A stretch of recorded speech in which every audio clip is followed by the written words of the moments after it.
बोलिए शंकर भगवान की साचे दरबार की। बोलिए एक बार प्रेम से हर हर महादेव की।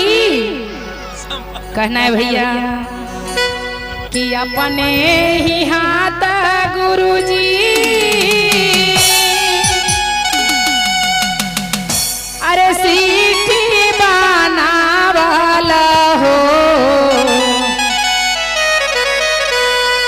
काहे चला माया के बाजार हो ए हो काहे चला माया के बाजार हो ए हो काहे चला माया के बाजार हो। काली दीदी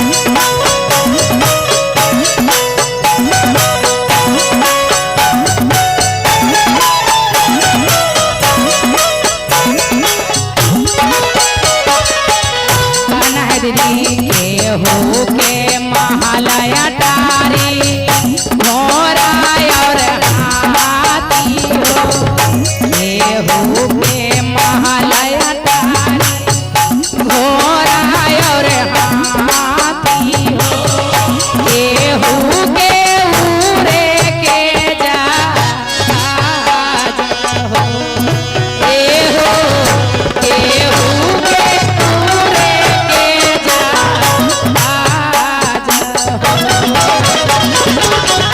काहे चला माया के बाजार हो काहे चला माया के बाजार हो।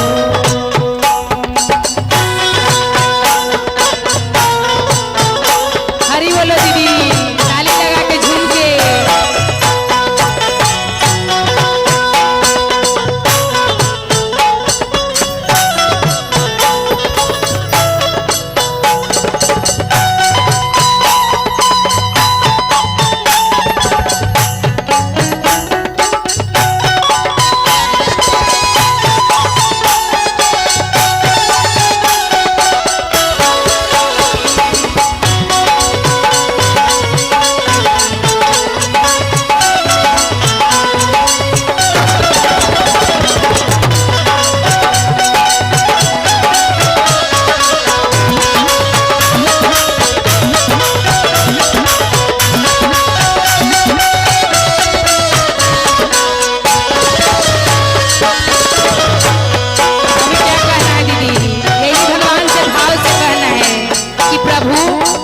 इतना सुंदर तन दिए हैं और बाल बच्चा सब दिए हैं, लेकिन ऐसा दीजिए कि सब कोई खाए और सब कोई जुड़ाए।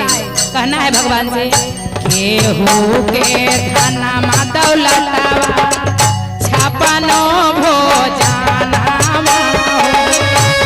केहू के धना मा दौलतावा छापनो भोजाना केहू के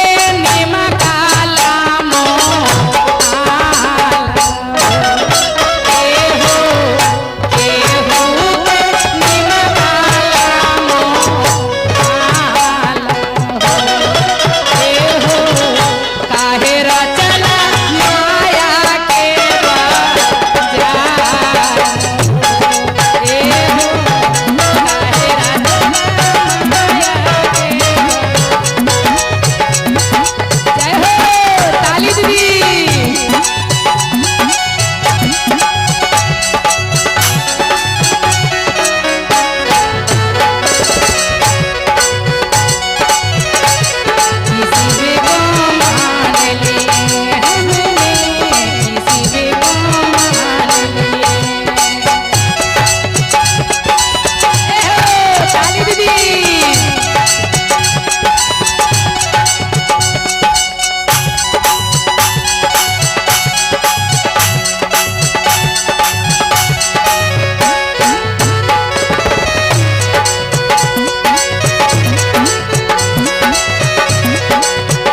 बोलिए शंकर भगवान की सच्चे दरबार की।